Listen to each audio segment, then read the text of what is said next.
Hello guys, कैसे हैं आप लोग? आई होप आप लोग सब बढ़िया होंगे। तो अब नई यूनिट स्टार्ट करने जा रहे हैं क्या, इंटीग्रेशन ऑफ मेटाबॉलिज्म। मतलब कि इससे पहले हम जितने मेटाबॉलिज्म पढ़े होंगे, तो पहली बात, इसको पढ़ने से पहले कार्बोहाइड्रेट, फैट का, प्रोटीन का, है ना, ये तीनों मेटाबॉलिज्म आप ख़त्म करके आओगे। बिकॉज अभी तक हम लोगों ने जब मेटाबॉलिज्म ऑफ कार्बोहाइड्रेट पढ़ रहे होंगे तो सिर्फ उस टाइम पे बॉडी के अंदर कार्बोहाइड्रेट के साथ क्या क्या हो रहा है वो पढ़ा। जब हम पढ़ रहे थे प्रोटीन, तो प्रोटीन के साथ साथ क्या हो रहा है, मतलब इंडिविजुअल अमीनो एसिड का मेटाबॉलिज्म पढ़ा। फिर ऐसे ही हमने क्या देखा, आपका लिपिड के फैट के साथ भी देखा, ठीक है। लेकिन हमारी बॉडी क्या ऐसा चलती है क्या कि सिर्फ इतना हिस्सा कार्बोहाइड्रेट का, इतना हिस्सा प्रोटीन का, नीचे वाला हिस्सा फैट का, ऐसा होता है क्या? नहीं, दे ऑल आर इंटीग्रेटेड। कि जब मैंने खाना खाया मेरी बॉडी में कार्बोहाइड्रेट, फैट सब कुछ एक साथ कुछ उसका मेटाबॉलिज्म चल रहा है। तो जब क्या हो रहा है, तो एक्चुअली में जो रिलेवेंट है वो यही तो है। एक्चुअली एक सेकंड, ये क्या है, हाँ, जो रिलेवेंट है वो यही तो है क्या, इंटीग्रेशन ऑफ मेटाबॉलिज्म हमें आना चाहिए। एक मिनट, क्या हो रहा है ये, हाँ, इंटीग्रेशन ऑफ मेटाबॉलिज्म आना चाहिए कि एक ही समय पे ये कार्बोहाइड्रेट, फैट और जो आपका प्रोटीन है, इन सबका क्या हो रहा है एट अ सेम टाइम। तो हम उसकी बात करने जा रहे हैं। तो स्टार्ट करने से पहले बच्चा वही देखेगा ये वीडियो जिसके कॉन्सेप्ट क्लियर हैं, जिसने वो तीनों एक बार पढ़ रखी है, रिवाइज कर रखी है, जिसको टर्म क्लियर है, जिसको पता है कि ग्लूकोनियोजेनेसिस का मतलब क्या होता है ना। वो अब यहाँ पे अटकेगा नहीं, क्योंकि यहाँ मैं डिस्क्राइब वो चीज़ नहीं कर सकता जो मैं वहाँ कर चुका हूँ। थोड़ा बता दूंगा बट मोटा मोटा आपको आइडिया होना चाहिए, ठीक है। चलो स्टार्ट करते हैं। तो इसके काफ़ी पार्ट, 2 या 3 पार्ट आएंगे। तो पहला पार्ट है, तो हम इंटीग्रेशन ऑफ मेटाबॉलिज्म करने जा रहे हैं। तो मेरी बात ध्यान रखना, तो हम ना 5 होते हैं इसके अंदर, है ना। अब पहला हम स्टार्ट करते हैं कि आप लोगों ने खाना खाया, मैंने और आपने खाना खाया, सुबह सुबह उठ के अच्छे से खाना खाया। तो उस टाइम पे बॉडी में क्या होगा, मतलब उसे बोलते हैं वेल फेड स्टेट। तो हम यहाँ से स्टार्ट करेंगे और इस इंसान को 5 दिन से ज़्यादा खाना नहीं देंगे।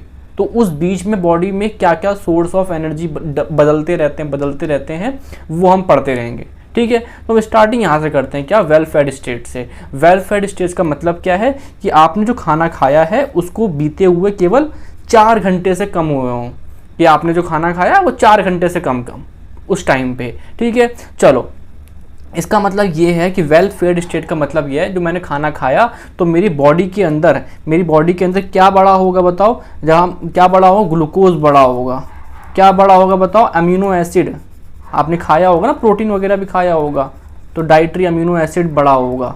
तो ये चीज़ें क्या हैं आपका, फैट वगैरह भी, है ना, ये चीज़ें क्या हुई आपका ब्लड में बड़ी मिलेंगी आपको। और ग्लूकोज ब्लड में जब बढ़ता है तो एक हार्मोन निकलता है पैंक्रियाज के बीटा सेल्स, हमें पता है क्या बोलते हैं उसको बताओ, इंसुलिन। तो जो वेल फेड स्टेट में जो मेन हार्मोन जो रोल प्ले करेगा वो क्या है, इंसुलिन। इंसुलिन को एक और नाम बोलते हैं स्टोरेज हार्मोन्स। तो एक्चुअली में से क्यों बोल रहे हैं ऐसा, आप देखोगे कि ये हार्मोन इन अमीनो एसिड को भी स्टोर कर रहा है, कैसे भी करके इस ग्लूकोज को भी स्टोर करेगा। अभी देखेंगे। मतलब आप देखोगे कि कहीं ना कहीं insulin play a role in storing things, है ना। आप देखो ग्लूकोज को स्टोर कर रहा है ग्लाइकोजन में, अमीनो एसिड को बना रहा है, प्रोटीन बनवा रहा है ना। तो कहीं ना कहीं इंसुलिन रोल प्ले कर रहा है स्टोर करने में। चलो समझते हैं। तो मेरी बात समझो, यहाँ लिखा क्या है, तो इंसुलिन कब बना, release in response to increase blood glucose after a meal. तो मैंने खाना खाया, ग्लूकोज बढ़ा, तो उसके रिटर्न में मेरा इंसुलिन निकल गया, ठीक है जी। अब ये इंसुलिन आपका निकलेगा लीवर पे, मसल्स पे, एडिपोज टिश्यू पे काम करेगा, वो हमें देखना है कि एज अ होल क्या होगा। चलो समझते हैं। पहली बात समझो क्या करता है इंसुलिन, मोटा मोटा वो पहले समझो। यहाँ लिखता हूँ, इंसुलिन का जो मेन काम है वो है कि कैसे भी करके ग्लूकोज को ब्लड में कम करो, ब्लड में, है ना। इंसुलिन बना क्यों था, ग्लूकोज ज़्यादा था। क्या काम है इंसुलिन का, ग्लूकोज कम करना। तो देखो, अब मेरी बात समझना, तो ग्लूकोज, अब मैंने बोला ये आपकी ब्लड है, ब्लड वेसल है, और ये आपकी मसल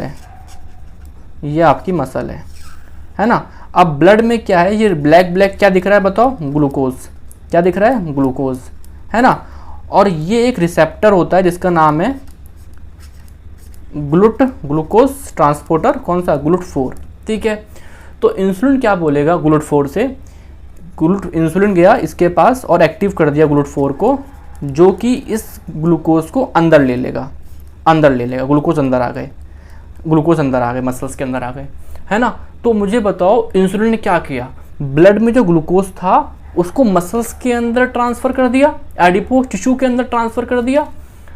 तो मुझे तो ब्लड में क्या करा इंसुलिन ने, ग्लूकोज कम किया। ठीक है, अभी और देखेंगे आगे चल के।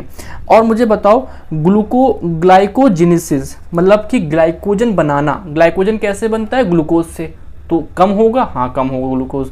ग्लाइकोलिसिस, ग्लाइकोलिसिस क्या होता है बताओ, ग्लूकोज से पायरुवेट बनाना, ग्लूकोज कम हो रहा है, हाँ बिल्कुल कम हो रहा है। तो ये जो काम है जहाँ पे ग्लूकोज कुछ हद तक कम हो रहा है और चीज़ें बन रही हैं कुछ, है ना, तो वो इंसुलिन कराता है। जैसे लिपोजेनेसिस आप देखोगे, है ना, आप देखोगे यहाँ पे कि free fatty acid plus glycerol मिलके ट्राइएसाइल ग्लिसरॉल बना रहे हैं, है ना, ये बना रहा है, मतलब कुछ सिंथेसिस हो रही है। और आप देखोगे प्रोटीन बन रहे हैं, प्रोटीन कैसे, अमीनो एसिड जो आपने खाए उससे बनेगा प्रोटीन, तो कुछ सिंथेसिस हो रहा है। मतलब कहने वाली बात इतनी सी है कि जो इंसुलिन है वो मेजरली चीज़ें बनाने में फोकस कर रहा है, मेजरली चीज़ें स्टोर करने में फोकस कर रहा है। मेन काम क्या है, ग्लूकोज को कम करना। क्या काम बताओ, ग्लूकोज को कम करना। कैसे कम कर पा रहा है, अभी हम और चीज़ें देखेंगे धीरे धीरे। ठीक है, इनहिबिट करेगा, क्या इनहिबिट करेगा, ग्लूकोनियोजेनेसिस। क्या होता है ग्लूकोनियोजेनेसिस, कि नॉन कार्बोहाइड्रेट सोर्स से ग्लूकोज बनाना। अब ग्लूकोज बनाना ये तो सपोर्ट नहीं करता इंसुलिन, तो इसे इनहिबिट करेगा। ग्लाइकोजिनोलाइसिस, ग्लाइकोजन को तोड़ के ग्लूकोज बनाना, ये तो सपोर्ट नहीं करता। लिपोलाइसिस नहीं तोड़ेगा नहीं, कीटोजेनेसिस भी नहीं करेगा। ठीक है, तो मोटा मोटा में आइडिया लग गया। यहाँ से आपको इतना समझ में आना चाहिए जो इंसुलिन काम है वो ग्लूकोज को कम करना है। ठीक है, अब मैं ऑर्गन वाइज ऑर्गन चलता हूँ कि बॉडी में क्या चल रहा है। पहले बात करता हूँ लीवर में। तो ध्यान रखना, लीवर में होता है GLUT2। कौन सा ट्रांसपोर्टर होता है ग्लूकोज का, GLUT2, जो कि इंसुलिन इंडिपेंडेंट है। लिख दूँ क्या यहाँ पे, इसे इंसुलिन से फ़र्क नहीं पड़ता, इंसुलिन इंडिपेंडेंट। ये कैसा होता है, बाई डायरेक्शनल। मतलब बताता हूँ, ये मान लो लीवर है ना, और ये मान लो ब्लड वेसल है। ठीक है, और यहाँ पर है आपका क्या, GLUT2, है ना, GLUT2। अब ग्लूकोज यहाँ से इधर जा सकता है और ग्लूकोज अंदर से बाहर जा सकता है, डिपेंडिंग अपॉन कंसंट्रेशन, कहाँ ज़्यादा कहाँ कम, उसके बेसिस पे। कोई इंसुलिन का कोई प्रभाव नहीं है, बॉडी में इंसुलिन है नहीं है, ये काम करेगा। ठीक है, समझ में आता है क्या, ठीक है, आ जाओ। अब मेरी बात समझना, क्या क्या होगा ग्लूकोज लीवर के अंदर, क्या क्या होगा, सोच सोच के बताना। चलो, मैंने खाना खाया, बॉडी में क्या क्या होगा, ग्लाइकोजेनेसिस, ग्लाइकोजन बनेगा कि नहीं बनेगा, आप बोलोगे बनेगा, बिकॉज इंसुलिन सपोर्ट ग्लूकोज को कम करता है। तो ग्लूकोज किस में कन्वर्ट हो जाएंगे, ग्लाइकोजन में। हाँ भैया, ग्लाइकोजन बनेगा। क्या ग्लाइकोलिसिस होगी, हाँ बिल्कुल होगी, ग्लूकोज से पायरुवेट, पायरुवेट से एसिटाइल कोएंजाइम में, मतलब कुल मिलाकर ग्लूकोज कम हो रहा है। ठीक है, लिपोजेनेसिस, हाँ ये भी होगी, पायरुवेट एसिटाइल कोएंजाइम में और ये फैटी एसिड सिंथेसिस, और जब ये मिलेंगे तो कहीं ना कहीं आपका ट्राइएसाइल ग्लिसरॉल बन गया, जो कि पैक होगा और VLDL बनेगा। पढ़ाया हुआ है, वेरी लोड, है ना, वेरी लो डेंसिटी लिपोप्रोटीन। समझ में आ रहा है क्या। तो आप देखोगे कि ये सारे काम कहीं ना कहीं बढ़ रहे हैं, लीवर के अंदर बढ़ रहे हैं। कब, वेल फैड स्टेट में। क्यों, क्योंकि यहाँ पे इंसुलिन है। इंसुलिन क्या काम होता है, ग्लूकोज को कम करना। तो आप कहीं ना कहीं देखो सब में ग्लूकोज डायरेक्टली इनडायरेक्टली कम हो रहा है। ठीक है, अब आप प्रोटीन सिंथेसिस होगी कि नहीं होगी, बिल्कुल होगी। क्यों, क्योंकि आपने खाना खाया है, वेल फेड, तो आपकी डाइट में अमीनो एसिड भी होंगे, तो वो अमीनो एसिड कहीं ना कहीं आपका प्रोटीन बनाने में हेल्प करेंगे लीवर के अंदर। क्या यहाँ पे ग्लूकोनियोजेनेसिस होगी, क्या मतलब होता है ग्लूकोनियोजेनेसिस का मतलब, ग्लूकोज का बनना नॉन कार्बोहाइड्रेट सोर्स से, है ना, तो ये होगा ग्लूकोज बनना, नहीं ये नहीं होगा। समझ में आ रहा है। तो लीवर खत्म हो गया, लीवर में क्या क्या हुआ हमने देख लिया, है ना। अब आते हैं मसल्स के अंदर। मसल्स के अंदर होते हैं GLUT4, मतलब ये आपके इंसुलिन डिपेंडेंट हैं। क्या है बताओ, इंसुलिन होगा तो काम करेंगे वरना नहीं करेंगे। ठीक है, इंसुलिन डिपेंडेंट है। ठीक है, हाँ, तो यहाँ पे ये मान लो मैंने बोला ये आपका ब्लड है और ये आपकी मसल है, तो यहाँ पे लगे होते हैं क्या, ये हैं GLUT4। तो ये क्या हुआ आपका, ग्लूकोज मान लिया, तो इंसुलिन आया, इसको एक्टिवेट किया और आपका ग्लूकोज अंदर आ गया। तो पहली बात तो ये, लीवर में ऐसा था क्या, लीवर में इंसुलिन से कोई फ़र्क नहीं पढ़ रहा था, यहाँ पे है। अब यहाँ पे जो मेन है कि यहाँ पे भी ग्लाइकोजन बनेगा, लेकिन ये ग्लाइकोजन और लीवर वाले ग्लाइकोजन में फ़र्क है। देखो जो लीवर में ग्लाइकोजन बन रहा है ना, वो आगे चल के हमारी पूरी बॉडी में एज अ सोर्स बनेगा ग्लूकोज के लिए, बिल्कुल अभी देखेंगे हम लोग। लेकिन जो यहाँ वाला ग्लाइकोजन बन रहा है वो केवल मसल्स के लिए बन रहा है कि मसल्स को कोई दिक्कत आएगी आगे चल के तो ये काम करेगा। तो ये केवल अपने मतलब के लिए बना रहा है ग्लाइकोजन, मसल ग्लाइकोजन है ये। तो ग्लाइकोजन बॉडी में 2 जगह बन रहा है, एक जगह मसल में बन रहा है ना, और एक जगह लीवर में बन रहा है। बट लीवर वाला पूरी बॉडी को संभाल रहा है, और जो मसल वाला है वो केवल अपने लिए बना रहा है, अपने मतलब भर के लिए बना रहा है, ठीक है। और यहाँ पे भी प्रोटीन बनेगा, है ना, जो अमीनो एसिड आपने खाए, डाइट में खाए होंगे, उससे बनाएंगे प्रोटीन, उससे बनाएंगे प्रोटीन। अब आते हैं एडिपोज टिश्यूज़ पे। अब देखो जब आप खाना खाते हो तो आप कहीं ना कहीं सोचो, जब ज़्यादा खाना खाते हो, एक्सेसिव खाना खाते हो, ज़्यादा ग्लूकोज खाते हो तो आप मोटे हो जाते हो। क्यों मोटे हो जाते हो? बिकॉज कहीं ना कहीं फैट बनना शुरू हो जाता है। तो यही कहानी यहाँ पे ये देखो कि जब एडिपो टिश्यू में क्या होगा, यहाँ पे भी ग्लूकोज GLUT4 सेम ऐसा रिसेप्टर है, इंसुलिन डिपेंडेंट। तो जब आपने ज़्यादा ग्लूकोज ज़्यादा खाना खा लिया तो क्या होगा, आपको जो ग्लूकोज है देखो पायरुवेट एसिड कोएंजाइम में और फैटी एसिड सिंथेसिस, मतलब कहीं ना कहीं यहाँ पर क्या होने लगेगा, लिपोजेनेसिस, फैट बनना शुरू हो जाएगा, लिपोजेनेसिस होना जाएगा, है ना, लिपोलाइसिस नहीं होगा। तो यहाँ पे लिपोजेनेसिस होगा, फैट बन रहा है, ठीक है, एडिपो टिश्यू के अंदर। समझ में आ रहा है क्या? अब आओ ब्रेन के ऊपर। ब्रेन अच्छा ऑर्गन, ब्रेन के पास प्रायोरिटी है क्या, वो पहले यूज़ करता है सिर्फ और सिर्फ ग्लूकोज। तो आपने जो खाना खाया ग्लूकोज माल वो कर लेगा, अच्छी बात है, खुश है, बिल्कुल खुश है, ठीक है। उसमें कोई भी ग्लूकोज, कोई ग्लाइकोजन नहीं बन रहा, कुछ फैट वैट कुछ नहीं, सिंपल सा ग्लूकोज आया, ग्लूकोज टूटा पायरुवेट में, पायरुवेट टूटा एसिटाइल कोएंजाइम में, और सारी कोई पूरी आपकी ETC सब कुछ करके आपका एरोबिक ग्लाइकोलिसिस जैसे होती है वैसी हुई और ख़त्म कहानी, कोई दिक्कत नहीं। सोर्स ऑफ एनर्जी यहाँ ग्लूकोज है ना। RBC में क्या होता है, ग्लूकोज आता जरूर है लेकिन यहाँ पे करता है एनएरोबिक, बिकॉज यहाँ पे माइटोकॉन्ड्रिया नहीं होता है। तो यहाँ पे कहानी लैक्टेट की तरफ मुड़ जाती है, यहाँ पे कहानी आपकी इलेक्ट्रॉन ट्रांसपोर्ट चेन तक पहुँच ही नहीं पाती, यहाँ पे वो होता ही नहीं है, वहाँ पे क्रैब्स साइकिल वगैरह हो ही नहीं सकती बिकॉज माइटोकॉन्ड्रिया नहीं होता, ठीक है। तो मेरी बात समझना, ब्रेन के अंदर ग्लूकोज इस्तेमाल हो रहा है बट एरोबिकली, है ना, बट यहाँ पे एनारोबिक, ठीक है जी। चलो अब आ जाओ यहाँ पे, मुझे इसका आंसर करना ख़त्म हो गया। जब मैंने क्या क्या ऑर्गन देख लिए, मैंने एज अ होल देख लिया, है ना, मसल्स देख ली, लीवर देख लिया, RBC देख लिया, आपका क्या क्या देख लिया, ब्रेन देख लिया, एडिपो टिश्यू देख लिया, हो गया सब, है ना। अब आ जाओ यहाँ पे, अब मुझे बताना क्या क्या हो रहा है, बढ़ा है कम हुआ है। ग्लाइकोजन बनना, ग्लाइकोजीनेसिस, है ना, लीवर और मसल्स में होता है, ये बढ़ेगा या कम होगा बताओ। वेल फेड, क्या बोल रहा हूँ मैं, जब आपने खाना खाया, आप लोग आंसर करो, वेल फेड स्टेट की बात कर रहा हूँ मैं, मतलब कि 0 से लेकर 4 घंटे तक खाए हुए हो, तो आप बोलोगे ग्लाइकोजन बढ़ता है, हाँ ठीक है। ग्लाइकोलिसिस मतलब क्या, ग्लूकोज का टूटना, मतलब ग्लूकोज का टूटना पायरुवेट में, तो ये भी बढ़ता है ना। फैट बनना, हाँ लिपोजेनेसिस भी होता है। प्रोटीन भी बनते हैं, हाँ भैया खाना खाया है तो प्रोटीन तो बनेंगे ना, खाएंगे पिएंगे तो, ठीक है। क्या ग्लूकोज बनता है, ग्लूकोन्यूट्रिएंट्स होता है? अब भाई मैंने खाना खाया तो बॉडी क्यों बनाएगी ग्लूकोज? नहीं। क्या ग्लाइकोजन टूटता है? क्या बकवास बात है, ग्लाइकोजन बनता है इसमें, ये भी नहीं। लिपोलाइसिस भी नहीं, फैट खाने से पतला कौन होता है भाई, है ना। कीटोजेनेसिस भी नहीं, है ना, नहीं होता यहाँ पे, एब्सेंट। अब देखो कौन कौन से ऑर्गन में, तो ग्लाइकोजन कहाँ कहाँ बनता है, लीवर में और मसल में, बट डिफरेंस है, लीवर वाला पूरी बॉडी को as a source of energy देगा आने वाले टाइम में, बट मसल वाला सिर्फ मतलब ही है, अपना देखेगा, ठीक है। ग्लाइकोलिसिस हर जगह हो रही है, बट क्या नाम है आपका, RBC में कैसी होती है मुझे बताओ, एनारोबिक ग्लाइकोलिसिस, क्यों, माइटोकॉन्ड्रिया नहीं है ना। लिपोजेनेसिस कहाँ हो रही है, लीवर में हो रही है, एडिपोज टिश्यू में हो रही है, और कहीं नहीं, मसल्स में नहीं होती है, ध्यान रखना, मसल्स में फैट नहीं होता ना यार। प्रोटीन सिंथेसिस कहाँ हो रही है, लीवर में हो रही है, मसल्स में हो रही है, ठीक है। आपका बाकी सब यहाँ पे है, दिख जाएगा, ठीक है। चलो अब आ जाओ, खत्म हो गया हमारा क्या, वेल फेड स्टेट। मैं बड़ा आराम से पढ़ा रहा हूँ यार, प्लीज़ जल्दबाजी करके कहीं कॉन्सेप्ट से कॉम्प्रोमाइज़ हो जाए। 2x पे लगा के देख तो मुझे पता है, ठीक है, 2x पे लगाते, उससे ज़्यादा मिल जाए तो वो भी देख लोगे, है ना, बट आराम से पढ़ेंगे हम लोग। जहाँ पे दिक्कत लगे मुझे कमेंट करो, मुझे बताऊंगा, मैं समझाऊंगा, ठीक है। मैं टाइम क्यों ले रहा हूँ यार, ये छोटा सा टॉपिक है यार, थोड़ा सा ही बताता, ये बढ़ रहा है कम हो रहा है, हो गया काम, कहानी, क्या कर लेते आप मेरा, कुछ नहीं, बट मैं खुश नहीं हो पाता हूँ अगर मैं चीज़ों को एक्सप्लेन ना करूँ तो, ठीक है। चलो आ जाओ।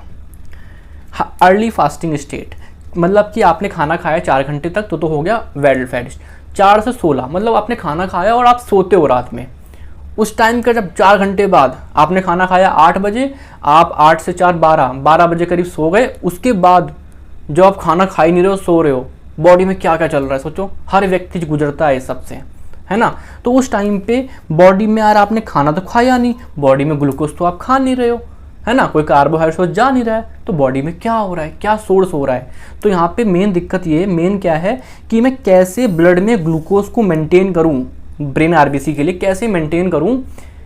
मैं खाना तो खा नहीं रहा, मतलब मेरी बॉडी जब मैं सो रहा हूँ तो रात में ग्लूकोज कैसे मेंटेन कर रही है, समझ में आ रहा है, ठीक है। तो अब यहाँ पे ध्यान रखना, एक हार्मोनल शिफ्ट होती है। इंसुलिन क्यों बना था? इंसुलिन इसलिए बना था, देखो बच्चों, इंसुलिन इसलिए बना था कि ब्लड में ग्लूकोज ज़्यादा थी, बट अब ऐसा कुछ नहीं है। तो हार्मोनल शिफ्ट हुआ, इंसुलिन कम हो गया, ग्लूकागॉन बढ़ गया, ग्लूकागॉन बढ़ गया, इंसुलिन कम हो गया, अब ग्लूकागॉन बढ़ गया, ठीक है। पता है ना यार, beta cells of pancreas, alpha cells of pancreas, ठीक है। अब देखते हैं इससे ऑर्गन्स में क्या क्या फ़र्क पड़ रहा है। तो स्टार्ट करते हैं लीवर में। क्या मेरा GLUT2 जो लीवर में था उसे फ़र्क पड़ेगा? अरे भैया मेरे, वो इंसुलिन डिपेंडेंट है ही नहीं, वो तो बाई डायरेक्शनल है ना, वो तो इंसुलिन से फ़र्क पड़ता ही नहीं, वो तो काम कर रहा है हमेशा। तो यहाँ पे क्या होगा, पाथवे सुनो, यहाँ पे आपका स्टार्ट हो जाएगा ग्लाइकोजिनोलाइसिस। मेरी बात समझो, पहले ग्लाइकोजन बना था, अब ग्लाइकोजन टूटेगा, इंसुलिन है ना, तो क्या हो, ग्लाइकोजन टूटा और ग्लूकोज बन गया, और यही ग्लूकोज आपकी बॉडी का मेन सोर्स ऑफ बनेगा। मतलब रात में जब आप सो रहे हो, सोचो ऐसे प्रैक्टिकली सोचो, जब आप रात में सो रहे हो तो उस टाइम पे मेरी बॉडी के लिए खाना कौन बना रहा है? मेरा लीवर बना रहा है। क्या करके बना रहा है बताओ? ग्लाइकोजिनोलाइसिस करके बना रहा है, ठीक है जी।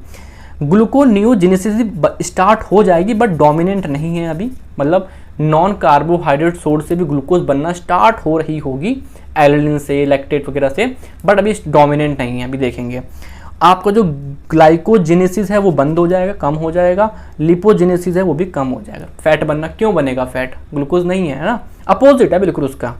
अब आ जाओ मसल्स में क्या होगा, देखो GLUT4 बेचारे अब काम नहीं करेंगे, क्यों? क्यों? इंसुलिन नहीं है, and GLUT4 are insulin dependent, है ना। अब ये लोग काम नहीं करेंगे GLUT4, अब कोई ग्लूकोज अंदर नहीं आ सकता, है ना। अब मैंने क्या बोला, अब क्या होगा इसके अंदर, मसल्स के अंदर ग्लाइकोजिनोलाइसिस, जो उसका खुद का ग्लाइकोजन था, मैंने बताया था मसल्स के पास खुद का ग्लाइकोजन होता है बना हुआ, लेकिन ये अपना लोकल एनर्जी है, ये पूरी बॉडी को सप्लाई नहीं करेगा, ब्लड में नहीं देगा, ये खुद का है, उसका अपना इस्तेमाल करेगा, ठीक है। और यहाँ पे प्रोटीन बनना भी, प्रोटीन टूटना भी शुरू हो जाएंगे। क्या हो जाएंगे बताओ? प्रोटीन टूटना, डिग्रेडेशन, मतलब कि आपका कहीं ना कहीं जो प्रोटीन है तो वो टूटेगा किसमें? अमीनो एसिड में। मान लो निकला क्या, एलिलिन, पढ़ा होगा आप लोगों ने पूरा, है ना, नाइट्रोजन साइकिल वगैरह। तो यहाँ पे मैंने क्या बोला आपसे, एलिलिन निकला, वो सेंड टू लीवर, और लीवर क्या करेगा? ग्लूकोनियोजेनेसिस लिखा है यहाँ पे कि ग्लूकोनियोजेनेसिस स्टार्ट हो रही है, स्टार्ट हो रही है। क्या होता है ग्लूकोनियोजेनेसिस? फिर तो बताऊँगा यार, नॉन कार्बोहाइड्रेट सोर्स से ग्लूकोज का बनाना। अब ये नॉन कार्बोहाइड्रेट सोर्स क्या हो सकते हैं? Amino acid like alanine. कहाँ से आया ये? मसल्स के प्रोटीन के टूटने से, ठीक है। अब आ जाओ एडिपोज टिश्यू पे। क्या हुआ? एडिपोज टिश्यू, आपने खाना नहीं खाया तो फैट अब टूटेगा, लिपोलाइसिस हुआ, है ना, लिपोलाइसिस हुआ, ठीक है। जो आपका ये ट्राइएसाइल ग्लिसरॉल था वो टूटा फ्री फैटी एसिड और ग्लिसरॉल में, ठीक है। ये टूटना शुरू हो गया। बोलते हैं ना खाना मत खाओ पतले हो जाओगे, फैट टूट जाएगा, इस तरीके से, बल्कि गलत होता है। हाँ, अब मैंने क्या बोला, ये जो एंजाइम है ना, ये एंजाइम जो है हार्मोनल सेंसिटिव लाइपेज, तो ये इसमें रोल प्ले करता है। ये एक्टिवेट किसकी प्रेजेंस में होता है? एपिनेफ्रिन और ग्लूकागॉन, मान लो अरबी के लिए ग्लूकागॉन, ठीक है। आ जाओ, जो ग्लिसरॉल है ये कहाँ गया? लीवर में, और क्या कराएगा बताओ? यहाँ पे लिखो क्या कराएगा?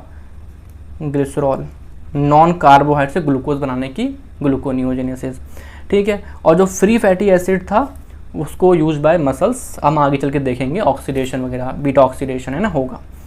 आपको जो लिपोजेनेसिस था, बन रहा था फैट, वो कम हो जाएगा। बिल्कुल उल्टा हो रहा है उससे, ठीक है, क्योंकि हार्मोन चेंज हो गया भाई, सारा खेल ही हार्मोन का है। अब आ जाओ ब्रेन पे। ब्रेन अभी भी ग्लूकोज इस्तेमाल करेगा बस। क्यों? कहाँ से आ रही है ग्लूकोज? बोलना पड़ेगा क्या? लीवर में क्या हो रहा है, ग्लाइकोजिनोलाइसिस हो रहा है, वहाँ का ग्लूकोज इस्तेमाल कर रहा है ब्रेन, वहाँ का इस्तेमाल कर रहा है आपका आरबीसी। ठीक है जी, चलो अब आ जाओ, लेट्स कंपेयर। बस इतना ही पढ़ेंगे आज की क्लास में, ज़्यादा 20 मिनट हो गए यार इसने, अभी 20 मिनट और पढ़ा सकता था मैं तो नहीं थका, बट चीज़ें लेंथी हो जाएंगी और फिर वो कंफ्यूजिंग क्रिएट करेंगे। तो पार्ट 1 रखो, इतना रिवाइज करो, फिर नेक्स्ट पार्ट स्टार्ट करो। ठीक है, चलो तो एक बार कंपेयर कर लेते हैं दोनों को कि वेल फेड और अर्ली फास्टिंग, ये 0 से 4 घंटे और 4 घंटे से 16 घंटे। हर व्यक्ति दोनों चीज़ों से कभी ना कभी हर रोज़ गुजरता है। आप खाना खाते हो फिर सोते हो, है ना, फिर वो पीरियड 8 घंटे 9 घंटे 10-12 घंटे बाद खाना खाते हो, तो ये दोनों चीज़ें बॉडी में रेगुलरली होती रहती हैं हमारे साथ। तो देखते हैं मेटाबॉलिक फेट। आप देखना वेल फेड स्टेज ना कि एनाबॉलिक होता है। एनाबॉलिक मतलब कोई चीज़ बनना, मतलब एनाबॉलिक देखो हाँ छोटे छोटे बच्चे, चलो metabolism is of 2 type, anabolic catabolic. Anabolic मतलब कोई छोटी छोटी चीज़ मिलती कुछ बड़ा बनना, मतलब कुछ बनना, सिंथेसिस होना। कैटाबॉलिज्म मतलब छोटी चीज बड़ी चीज़ टूट के छोटे छोटे में, है ना, ये होता है कैटाबॉलिज्म। तो आप देखना जब आपने खाना खाया था तो प्रोटीन बन रहा था, ग्लाइकोजन बन रहा था, लिपोजेनेसिस हो रही थी, फैट वगैरह बन रहे थे, है ना, चीज़ें बन रही थी, तो वहाँ पे सिंथेसिस हो रही थी, इसलिए एनाबॉलिक। और यहाँ पे अर्ली कैटाबॉलिक है ना, अर्ली कैटाबॉलिक है, ग्लाइकोजन टूट रहा है, ग्लूकोनियोजेनेसिस मतलब ग्लूकोजेनेसिस नहीं बोलोगे, है ना, मतलब अर्ली प्रोटीन टूट रहा था, डिग्रेडेशन देखा था मसल के अंदर बिगिन हुआ था, तो अभी अर्ली कैटाबॉलिक, अभी तो और आएंगी चीज़ें। हाँ, जो मेजर रोल है इनका वेलफेड स्टेट में कि हमारा source of nutrient, storage of nutrient, जो आपने अमीनो एसिड खाए उसको प्रोटीन में कन्वर्ट करना, जो आपके मैक्रो मॉलिक्यूल्स हैं, और एनर्जी का बनाना। ठीक है, और यहाँ पे जो रोल है अर्ली फास्टिंग में वो है कि हमारा प्लाज्मा ग्लूकोज कैसे मैं मेंटेन करूँ, कैसे मेंटेन करा बताओ, लीवर के अंदर ग्लाइकोजिनोलाइसिस करके। और यहाँ कैसे मेंटेन था वेल फेड में, डाइट्री खा रहा था मैं, तो यहाँ पर कोई दिक्कत ही नहीं थी। ठीक है जी, तो लेट्स कंपेयर हो गया हमारा। कैसी लगी वीडियो, ट्राई करा हर चीज़ समझाने का। प्लीज़ प्लीज़ प्लीज़ अगली वीडियो देखना इसको रिवाइज करके आराम से, पानी वानी पी के, आधे घंटे का ब्रेक लेके।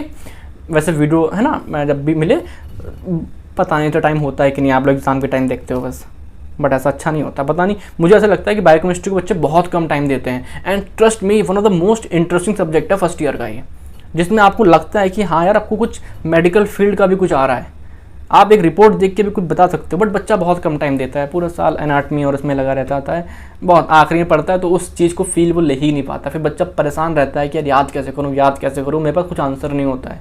मैं बोलूँगा बच्चा 10 बार रिवाइज कर ले, हो जाएगा याद।